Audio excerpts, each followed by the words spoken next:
Bueno, bienvenidos todos. Hoy jueves 29 de mayo, 18:30, en la Biblioteca Nacional, estamos presentando el libro Confieso que sigo soñando. Los autores, María Josefina Israel Semino y Sirio López Velasco, son casados desde 1972, ambos son profesores de la Universidad Federal de Río Grande do Sur. Ella es doctora y postdoctora en español y lingüística general, y él es doctor y postdoctor en filosofía. Ambos tienen varios libros publicados en las áreas de su especialidad. Son padres de Carolina y Silio Roberto. Dejándolos ya en posesión de este espacio para que puedan interactuar con todos, en la primera parte del libro desarrollaban el escrito que me enviaron, incluyen algunos poemas, ¿está? Algo interesante capaz que está bueno que nos va a gustar escucharlos. También los autores reflexionan sobre su vida antes, durante y después de su militancia en el Movimiento de Liberación Nacional Tupamaros, y hacen una breve recapitulación de lo que ha sido la historia del Uruguay y del mundo en los últimos 50 años.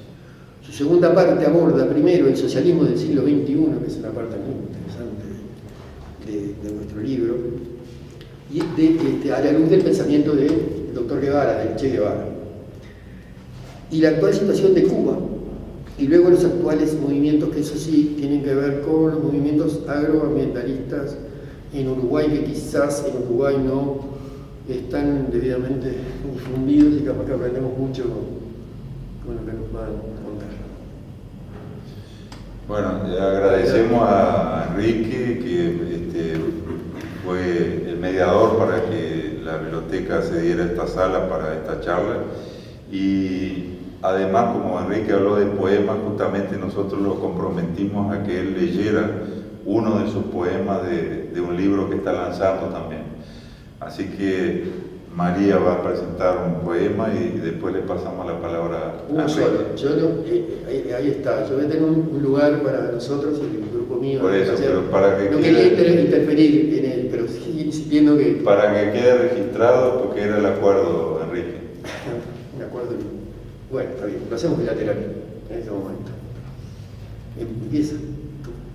Sí, sí. Entonces yo, de su suerte que trajo. También quiero agradecerle, buenas noches, y quiero agradecerle a Enrique por la invitación, al igual que, bueno, mi esposo Silvio, Tito, que lo llamo Tito, que viene, bueno, de mi madre, que le decía Tito, y tiene, como ven, varios nombres. Y justamente a esos varios nombres es que me voy a referir en uno de los poemas que le escribí, y que, bueno, ahí no se llama Tito, no se llama Sirio, se llama Sigitolo. Inspirada en la mitología de la República Malí, en África Occidental, ubicada, bueno, al lado de Argelia, de Mauritania. Existen los dogones, el pueblo dogón, y el pueblo dogón es riquísima su experiencia, como muchos pueblos indígenas de todos los continentes, y es muy compleja también. Y ellos, este pueblo, bueno, tiene datos asombrosos y conocimientos asombrosos astronómicos y sobre el sistema solar, y además sobre las estrellas. Y habla de una estrella, Sirio A, y de otra estrella, Sirio B. Sigitolo corresponde a la estrella Sirio A, que es la más luminosa y que todos conocemos, que aparece en el firmamento. Y Sirio B sería Potolo, que es la compañera de Sirio A. Entonces, por eso esos nombres que aparecen en ese poema. Y realmente la denominan compañera de Sigitolo, que es Potolo, y es muy pequeñita, Potolo, y gira alrededor de Sirio A. Hace un giro en 50 años, bueno, nosotros todavía no llegamos a los 50 años de casados, llevamos 42 años de casados. Este año, el 20 de junio, cumplimos 42 años. Y bueno, y aparece ahí también otros pueblos, ¿no? No solo el pueblo de los Dogon en el África, pueblos tercermundistas, pero también aparecen pueblos de los Hopi, y en el libro de los Hopi por eso dice Kachina. Y Kachina, bueno, normalmente las cachinas son como las muñecas rusas, son muñecas que sirven para educar a los niños, pero también Kachina es portadora de vida, y dicen que cuando aparece la Kachina azul, se despierta una nueva manera de ver la vida. Entonces por eso, bueno,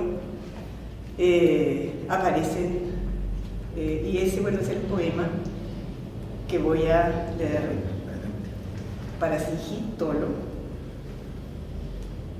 En tu sistema estelar binario e indisoluble, Sigitolo de los Dologón malienses, tu enana blanca, súper densa y abrasadora, escondida tras su sombra, te acompaña en tu ciclo, desde el naciente hasta el poniente, desde el poniente hasta el naciente, porque eres reflejo brillante del firmamento sobre la tierra, guía de los navegantes y augurador del calendario, Osiris de los ríos secos de pensamientos, regador de ideas fértiles sobre la naturaleza verde humana, Kachina de los indios Hopi, salvador de cataclismos, renaciente en la canícula como hacedor de un quinto mundo, puro, blanco, diáfano como tú, sabio, ilustre, respetado como tú, y comunitarista como tú. Bueno. Muchas gracias. Muchas gracias. Enrique, un poema. Y ahora un poema de más allá de aquí, ahí te de lo que queremos escuchar. De que es una actitud buena mía hacerlo, porque no quiero invadirnos. No. No tan obsesivo, no sé. Adelante. Bueno, bien, hasta ahora no había, mi libro ya anda por ahí, lo voy a presentar un día acá, se va a hacer dentro de julio. En varios lugares tengo que presentarlo. Voy a decirles algo sobre, que me impresionó a mí mismo, que lo escribí, que tiene que ver con algo que es de todos los días de nosotros, de los humanos, y que a veces no sabemos muy bien de qué se trata. Entonces, quizá no le quiero mucho a la gente este poema, son otros que yo tengo, pero son muy tristes, este no. El tiempo. ¿Hacia dónde va? Me pregunto. ¿Va hacia algo? Me pregunto. ¿De dónde viene? Me pregunto. ¿Cómo es él? ¿Vamos con él? Lo sé, y con otros también lo sé. ¿Nunca se detiene? ¿Por qué no lo hace? ¿Quién lo dirige? ¿Es verdadero? ¿Es ficción? ¿Será antimateria? ¿O una trampa espacial? ¿Será un objeto de estudio? ¿O un límite de saber? Quizás sea la libertad, la quimera filosófica. El nunca saberlo nos hace libres, protege nuestras mentes, soñando lejanía infinita, espacio-tiempo invisible, que si fuera revelado, mataría la pasión remota por lo desconocido. Muy bien. Gracias, Enrique. No, un placer. Bueno, en relación al libro, como ya lo mostró María, hay una alternancia de temas distintos, ¿no? Porque por un lado hay una reflexión de pareja, digamos, en que se expresa el sentimiento de cada uno en relación al otro. Hay un recorrido de historia de vida totalmente compartida, por eso que cuando se dice yo o se habla en primera persona, de hecho estamos hablando los dos, porque lo que se relata allí fue vivido por los dos.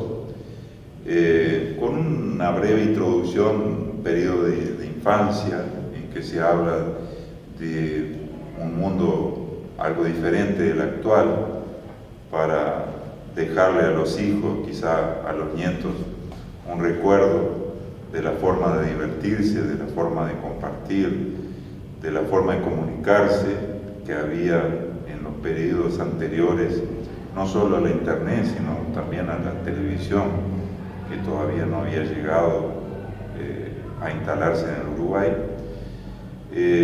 Después, el periodo compartido básicamente a partir del ingreso al MLN por parte de los dos, y de una forma muy sintética, haciendo un resumen de esa experiencia que surge en Uruguay y después se va a prolongar con los exilios, en el caso de Chile, en el caso de Cuba, y después, sin que lo hubiéramos elegido, como se dice muy brevemente ahí, el exilio en Europa, porque la idea era volver al Uruguay, pero por circunstancias de la historia, de la división que hubo en el MLN, el golpe de Estado que hubo en Argentina, donde estaba la mayor parte de los compañeros organizados cerca de Uruguay en aquel momento, se decidió sacar a la gente de allí y el destino terminó siendo Europa. Y cuando salimos de Cuba, entonces, para nuestra sorpresa, viene la instrucción de que había que quedarse en Europa. La oportunidad de estudiar, concretamente en nuestro caso en Bélgica, y ahí la llegada de los dos hijos, las tareas políticas de denunciar a la dictadura, luchar por la libertad de los presos, tratar de cohesionar, unir más a las fuerzas que se oponían a la dictadura, por ejemplo, proponiendo la reunificación del MLN en aquel momento para enfrentarse a lo que iba a ser el plebiscito con el que la dictadura quería legitimarse. Después preparar la vuelta de la gente que estaba en el exilio para que volviera al país, aquel gran movimiento que hubo por la vuelta de los emigrados. Finalmente la vuelta y el hecho de que aquí no había posibilidad de conseguir un trabajo a corto plazo que permitiera mantenerse, y aprovechando una punta que había surgido en Bélgica a partir de un colega brasileño, el instalarse allí en Brasil para poder desarrollar una actividad profesional. Tanto de María como en mi caso, las circunstancias fueron haciendo también parte de lo que nos pasó, más allá de las decisiones que uno pudo tomar. Incluso porque, como está relatado allí en un momento a través del amigo Enrique Puché, que había quedado con los papeles, eso fue presentado en un concurso de la Facultad de Humanidades y Filosofía, y entonces tuve la suerte de que me eligieran allí para ocupar ese cargo de grado 3, y en aquel momento ya estábamos con el semestre muy adelantado en Porto Alegre, se pidió un plazo para asumir, dijeron que eso no era posible, claro, había mucha gente esperando ahí en la cola, y entonces eso determina que nos quedáramos allá, porque había que terminar el año lectivo, porque los hijos estaban en la escuela y demás. Y después la experiencia corta en Libramento, acercándonos a Uruguay, con una expulsión que no era esperada a raíz de una huelga que hubo en aquella institución, que era muy joven, tenía 15 años, una facultad de solamente 15 años, y entonces a partir de ahí la posibilidad de concursar en la Universidad Federal de Río Grande, tanto en el caso de María, un poquito después, y primero en mi caso, y donde estamos trabajando cada uno en su área. Ella, que no detalló prácticamente nada en el libro, fundadora del curso de español, de la licenciatura en español, trabajando con la formación de futuros profesores de español que van a operar ahí en Brasil. Y en mi caso, a partir de la filosofía, trabajando en la creación de la maestría de educación ambiental y posteriormente el doctorado de educación ambiental en el año 2006. Eso cierra más o menos una etapa, un momento del libro, y sobre eso cualquier pregunta, María, sería interesante que diera su visión, su opinión, porque, repito, partícipe total de esa experiencia, de esa aventura toda. Y después una segunda parte donde hay dos trabajos que están referidos en la primera, cuando llega el momento, porque tienen que ver en esta perspectiva de seguir luchando por una sociedad en que los productores libres puedan unirse libremente, que es el gran lema defendido por Marx, y al mismo tiempo que haya una satisfacción de las necesidades de cada uno a partir de su contribución con sus capacidades, respetando ese equilibrio ecológico, que es la complementación que le hacemos a partir de esta visión post-capitalista que se define como ecomunitarista. Y entonces ahí se analiza los actuales lineamientos de Cuba a partir de la crítica que Che le había hecho a la economía de la Unión Soviética. Y en un segundo momento, como Enrique ya lo adelantaba, se aborda en la situación actual del Uruguay las movilizaciones que se caracterizan en general como agroambientalistas, que están confrontando con la situación de predominio del latifundio en Uruguay, que se mantiene a pesar de los dos gobiernos del Frente Amplio, con una injerencia muy grande de las multinacionales, que tienen porcentaje de tierra importante en Uruguay, dentro de un porcentaje mayor todavía en manos de extranjeros. Y allí se presentan tres tendencias, digamos, que confluyen a veces trabajan más o menos separadas.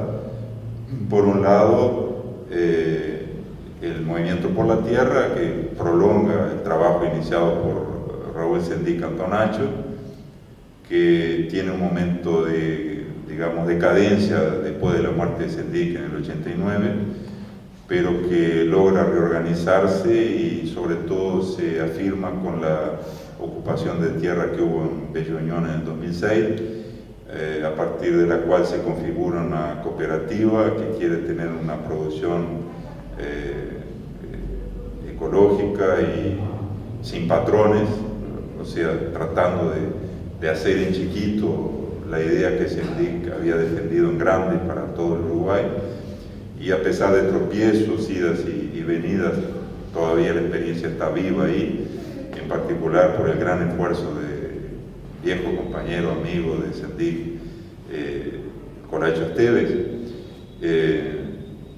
y que funciona como una referencia de este renovado movimiento por la tierra, que incorporó a gente joven que está trabajando en el campo en distintas experiencias. Después, lo que ahí se caracteriza, usando una categoría que utilizó un hindú cuando habló de una contraposición entre la gente de los ecosistemas y lo que él llamó de los omnívoros. Los omnívoros serían los empresarios nacionales o multinacionales, muchas veces aliados con gente que representa al Estado, que simplemente ocupa la tierra para hacerla producir en función de la ganancia y destruyéndola, ¿no? Con comportamientos que son contaminantes, expoliantes y al mismo tiempo explotadores de la gente que está ahí. Y por otro lado, lo que se llama la gente los ecosistemas, que él dice que son las viejas comunidades organizadas de una forma solidaria y también con actitud de preservación ecológica de la tierra. Entonces él dice que la India se caracteriza por un conflicto creciente de esos dos polos, ¿no? Entonces ahí se plantea que lo que pasa en Uruguay también se puede interpretar con esa visión, con esa categoría, citándose ampliamente la movilización que hay en Rocha, de los distintos organismos que van guiando gente, que no quieren aceptar lo que un mexicano, que ahí se cita también, llamó de desarrollo forzoso. O O sea, aquel desarrollo que viene de afuera, que no responde a la tradición y a los intereses y a la discusión y a la opción de la gente, pero que se baja en paracaídas por una decisión de un ente central, que puede ser del gobierno, puede ser de una empresa privada, y al que resiste la gente que quiere otras opciones. Y ahí, por ejemplo, se defienden como opciones importantes la pesca artesanal, el ecoturismo, las actividades de educación ambiental, que también podrían ocupar mucha gente y de una forma mucho más solidaria y sin esos efectos agresivos que tienen algunos emprendimientos que van, digamos, asumiendo distintas formas, como por ejemplo la mega minería metalífera a cielo abierto, ahora simbolizada en el caso de la empresa Aratirí. Pero también está la cuestión del uso macizo de los agrotóxicos, la soja transgénica, el uso de monocultivos extensos, que no solo no emplean mucha gente, sino que además empobrecen la biodiversidad, tienen un consumo excesivo de agua.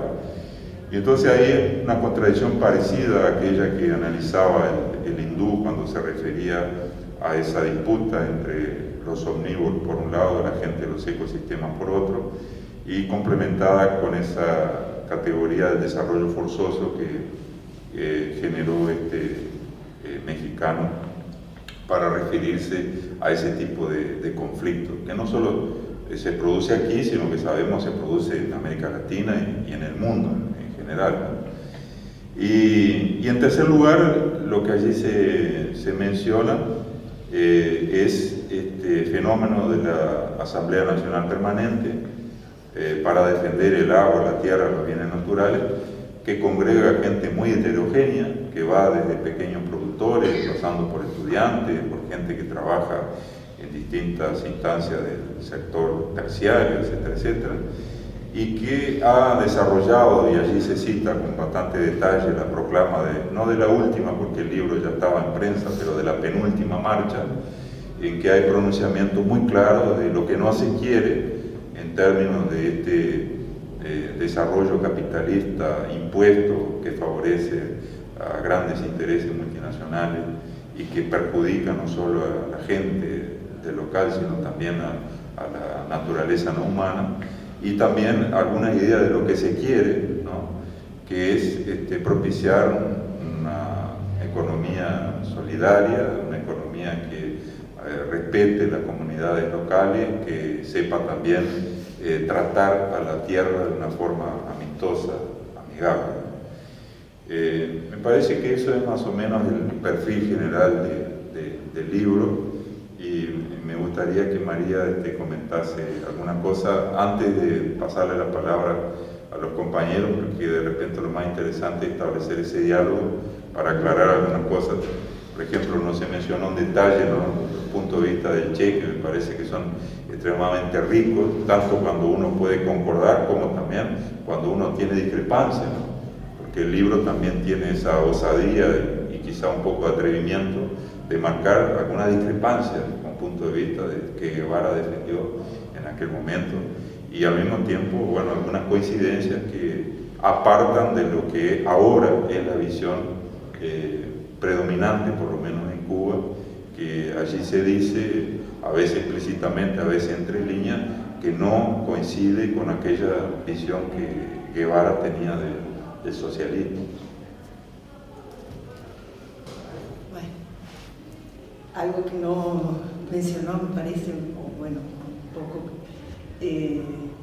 sobre los dos anexos, pienso que bueno, él los hizo, ¿no?, los dos anexos que aparecen en el libro, y sobre eso, bueno, él podrá explicar más las preguntas que puedan hacer sobre nuestra vida, ¿no? Y toda la primera parte hasta donde menciona la vejez. Algo que quiero decir general, que por eso, bueno, el título, confieso que sigo soñando, confesamos que seguimos soñando, y bueno, y que todos sigamos siendo soñadores de ese otro mundo posible, y que lo imaginemos, y que realmente, bueno, como decimos, fuera del capital, ¿no? De este mundo del capitalismo, de un socialismo comunitarista. Y un aspecto bueno de nuestra vida que no mencionó, las impresiones de viaje, ¿no? Que aparecen ahí, que es una trayectoria, ¿no? Larga de vida. Bueno, tuvimos 6 vidas, como dice, por los muchos países que nos obligaron los gobiernos totalitarios del Uruguay, bueno, bueno, por otro lado, le decimos gracias, ¿no? Es decir, por todas las experiencias que vivimos en los diferentes países, empezando, bueno, por Chile, o sea, ahí empezamos desde Montevideo. Él realmente habla, cuando él llegó a Montevideo, ¿no? Con la imagen de Rivera, del interior, y después siempre vamos a cómo era antes y después a la vuelta, ¿no? A la vuelta del exilio, como lo vimos a Montevideo, ¿no? Y bueno, que menciona ahí aspectos particulares, mencionamos decir que un poco decaído en el sentido de las paredes que no estaban pintadas, de la forma de hablar bonaerense que encontramos, nos chocaba. Nos sentíamos todos que hablábamos de los que venían del exterior como pajueranos.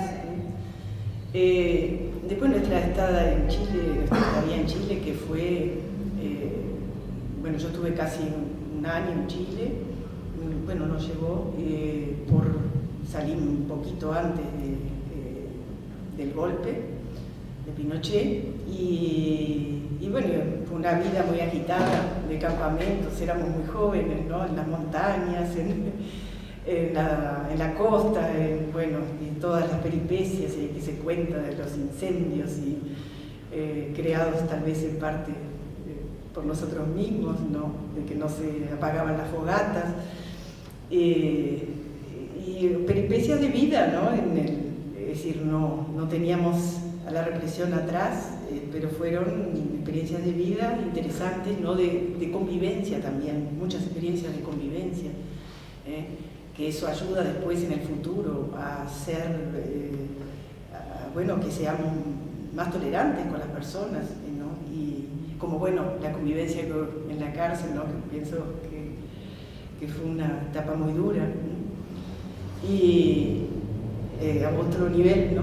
Y bueno, y en Chile, después de Chile, en Cuba, bueno, trabajar bajo rayos del sol 10 horas al principio, después se redujo la carga horaria, pero era que teníamos que proletarizarnos, ¿no? Esa era la palabra en aquella época, más los que eran, bueno, estudiantes o que venían de un medio social de clase media, más tenían que proletarizarse, ¿no?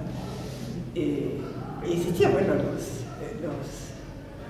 llamados en aquella época que eran más proletarios, bueno, una cuestión de clase social, pero que nos sirvió mucho esa experiencia, ¿no? Por ejemplo, teníamos que enderezar clavos, ¿no? Para adquirir paciencia, y bueno, cuestiones así que también nos enseñaron a vivir.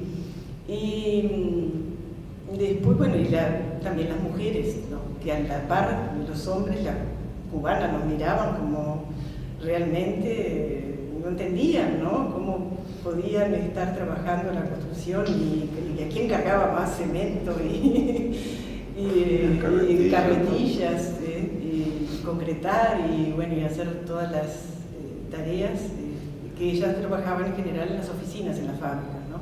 Trabajamos en fábricas industriales, bueno, y también tuvimos que convivir con los delincuentes que los mandaban a trabajar en las fábricas. Entonces también fue otra experiencia que trabajábamos con los delincuentes, ¿no? Porque se suponía que, bueno, teníamos que dar el ejemplo.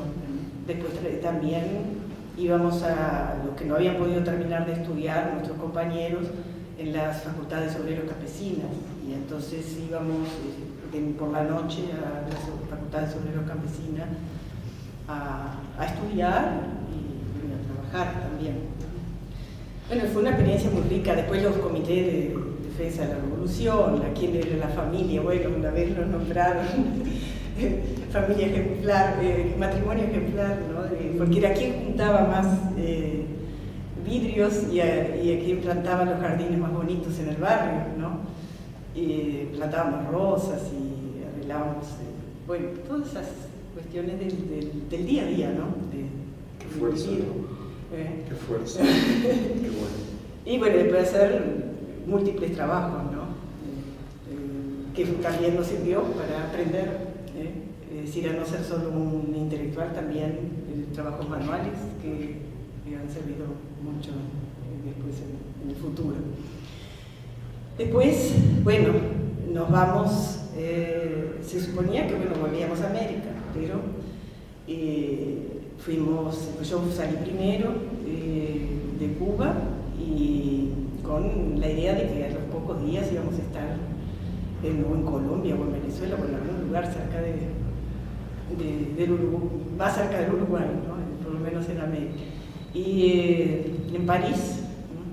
Muchas anécdotas. Bueno, ahí es realmente un pantallazo, ¿no? Es un pantallazo que aparece, ¿no?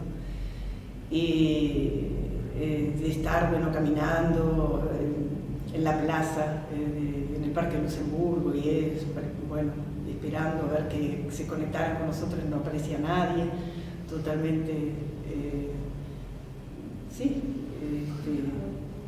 perdidos. Y así de pasar, ¿no? No tenía, o sea, nos habían dado para salir 20, era 200, no, 100 dólares y bueno, resulta que tenían una idea de los precios muy anticuada. Después salían los pasajes, salían 90 dólares y eran 110 que nos habían dado, entonces sobraban 20 y con esos 20 dólares llegamos a París. Entonces había que ir a algún lugar a dormir. Una noche podíamos, 2, 3, pero después, entonces nos sentamos a ver que nos encontrábamos a alguien y un día, bueno, vimos pasar a un compañero y uno de nuestros compañeros lo corrió y bueno, y nos dieron una dirección y ahí fuimos a esa casa y ahí tuvimos un contacto, pero así fue muy austero, ¿no? La estadía de París, esos primeros tiempos, y yo siempre iba todos los domingos a ver si habíamos quedado en contacto en el Panteón o en el Parque Luxemburgo, era un domingo en el Panteón, otro en el Parque Luxemburgo, pero nunca llegaba, hasta que llegaron, pasaron 3 meses, y al fin un día desapareció solo, no, ni en el Panteón ni en el Parque Luxemburgo. Y bueno, y ahí vimos que realmente las condiciones de estudio no eran posibles y entonces, trabajábamos sí, en diferentes, desde limpiezas hasta para poder sustentarse, ¿no? Y haciendo carteras de cuero, bueno, siempre cosas nuevas que nunca habíamos hecho, ¿no? Para poder sobrevivir. Pero no había condiciones para estudiar y surgió la posibilidad de Bélgica. Otros compañeros se fueron a Suecia, ¿no? Y en Bélgica, entonces se pidió la reunificación familiar en aquella época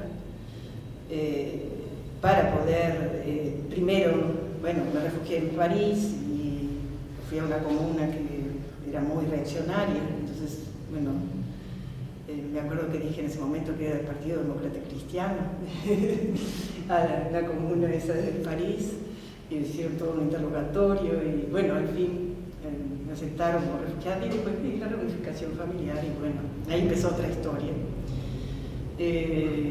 Ya diferente de estudio, ¿no? Universidad, hijos, nacieron los hijos y bueno, pero siempre conectados con la comunidad uruguaya en Bélgica.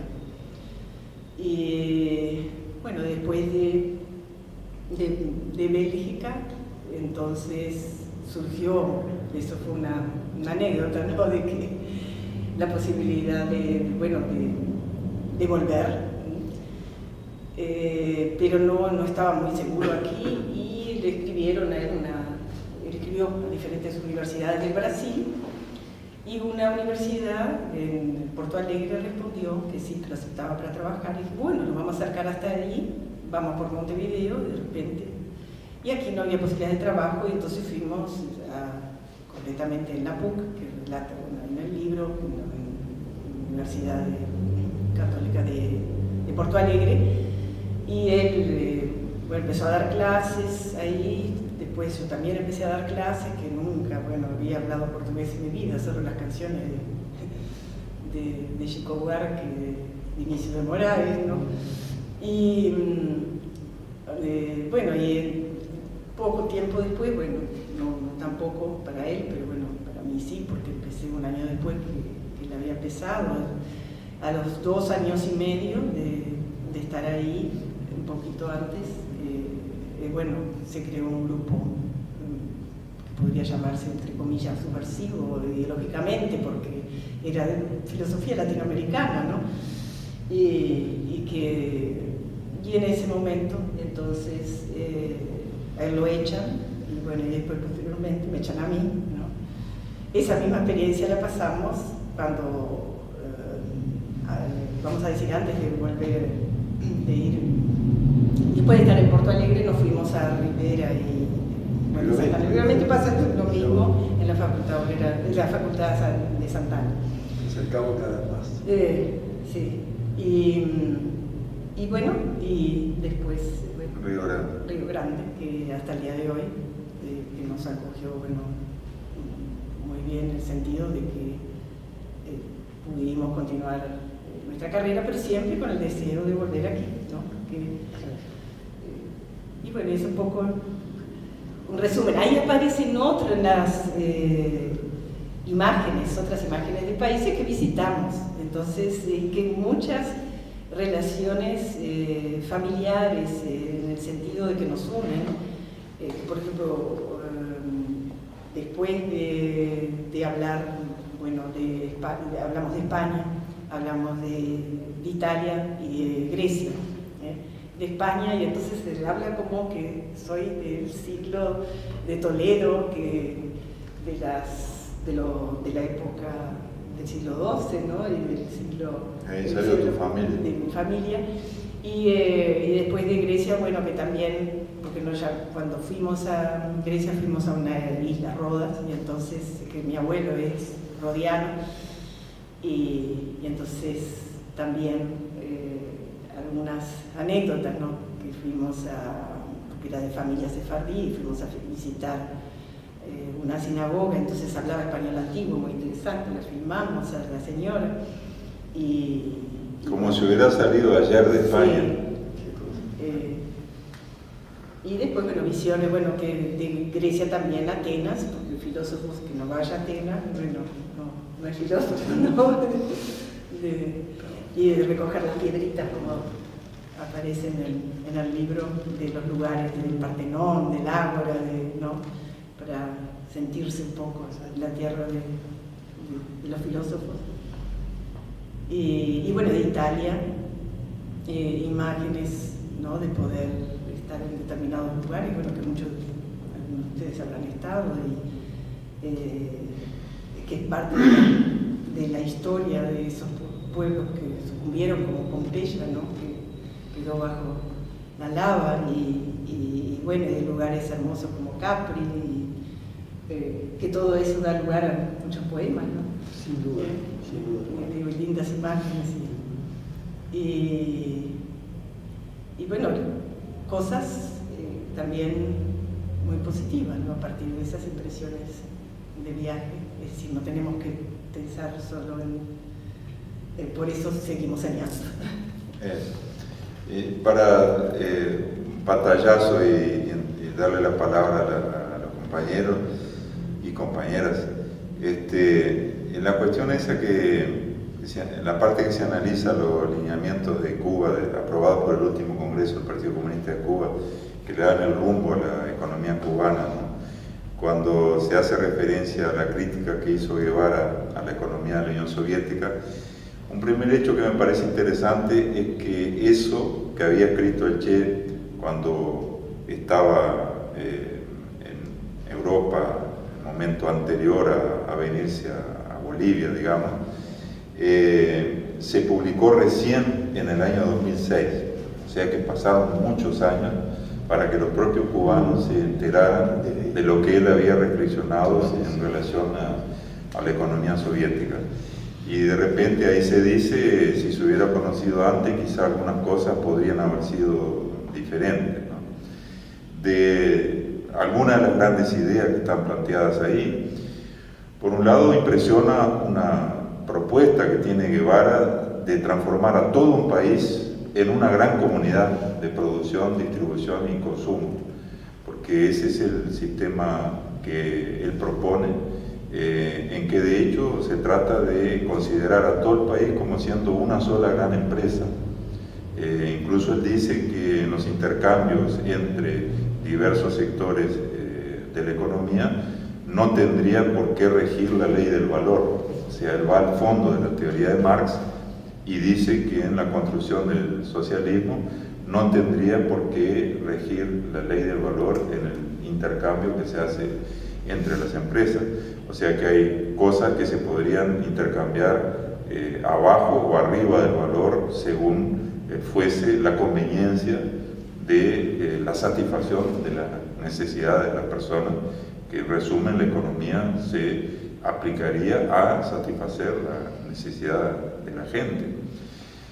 Cuando analiza la economía de la URSS, tiene una posición muy clara en favor de la propiedad estatal y muy crítica en relación a las cooperativas, que él toma el caso de los kolkhozes, que eran las cooperativas de producción agrícola, digamos privadas, porque después estaban los sovkhozes, que eran los de propiedad estatal.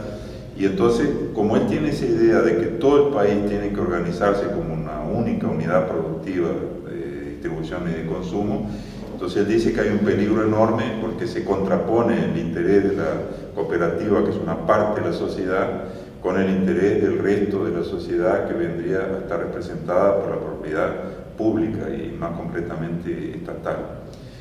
Bueno, ese es un enorme tema de discusión, porque incluso ahora en Cuba, por ejemplo, se está fomentando la cooperativa y nosotros mismos, desde la óptica comunitarista, defendemos la importancia de la cooperativa desde que se dirija a superar al capitalismo, o sea, una cooperativa realmente sin patrones y dentro de una propuesta de una sociedad post-capitalista, porque sabemos que hay cooperativas que degeneran simplemente en una empresa capitalista más, pero se cubren, digamos, con el nombre de cooperativa. Y él prevé que esa contradicción puede llegar a traer de vuelta el capitalismo en la Unión Soviética, ¿no? Y eso lo escribió, creo que 26 años antes de que realmente se consumara la vuelta del capitalismo en la URSS, además de otras cosas que él critica allí, que es la diferencia en el nivel de vida de los burócratas, dice él, que son del espacio urbano, y el nivel de vida que tiene la gente que no es burócrata y que no está en el espacio urbano. Allí él ve una contradicción seria que podría degenerar en el propio fin de aquella organización social. Bueno, ese es un tema que supongo que también se está discutiendo en Cuba hoy, porque ver, ¿no?, cómo se distribuye la carga de los esfuerzos, digamos, y de repente personas que porque tienen cargos, bueno, tienen privilegios y otros que no lo tienen y tienen situaciones de mayor penuria, ¿no?, que es uno de los problemas que yo creo que los cubanos están más preocupados de cómo al cabo de 50 años de revolución todavía hay necesidades básicas que no están enteramente satisfechas, porque el aceite termina antes de fin de mes o porque el ómnibus no aparece cuando tenía que aparecer. Bueno, ese tipo de cosas que son motivadores de la discusión cotidiana que hay en Cuba, ¿no? Por otro lado, Guevara tiene puntos de vista que yo creo que son polémicos y no comparto en su visión de la organización de la economía. Él dice que los sindicatos tienen que desaparecer en el socialismo, porque le parece que son como una especie de resquicio capitalista que va a defender intereses menores, de carácter más egoísta, ¿no? Entonces que serían un anacronismo. Yo creo que la historia de los propios países que se llamaron socialistas muestra que los trabajadores necesitan tener ese espacio propio de organización para defender sus intereses, sus condiciones de trabajo, de remuneración mientras exista el salario. Y en el caso de Cuba ahora con más necesidad, porque se aprobó la posibilidad de tener empresas que contratan mano de obra, por lo tanto un contrato, digamos, de tipo capitalista, y cuando hay esa circunstancia, bueno, el sindicato tiene que jugar su papel, no tiene otra alternativa, a no ser que se vea, que se admitan, ¿no?, situaciones de superexplotación, como algunas informaciones que llegan, por ejemplo, de China, en que hasta niños trabajan en condiciones que en Uruguay no se admitirían ni en sombra, ¿no?, porque son situaciones que parecen del capitalismo del siglo XVIII. Tema, por tanto, de abordar el pensamiento de Guevara, aún siendo atrevido, con una distancia crítica, decir, bueno, estas cosas me parecen que son muy interesantes, las otras me parecen que no, la historia ha dicho que parece que la cosa no va por ahí. Pero en todo caso, lo que se defiende en ese texto, y que se le mandó a los compañeros cubanos conocidos que están reflexionando, identificados con la revolución, que tienen un cargo como intelectuales, como profesores, que les permitiría tener un papel de ayudar en una reflexión, profundizando para tratar de mejorar, de corregir, ¿no? Lo que llama la atención es que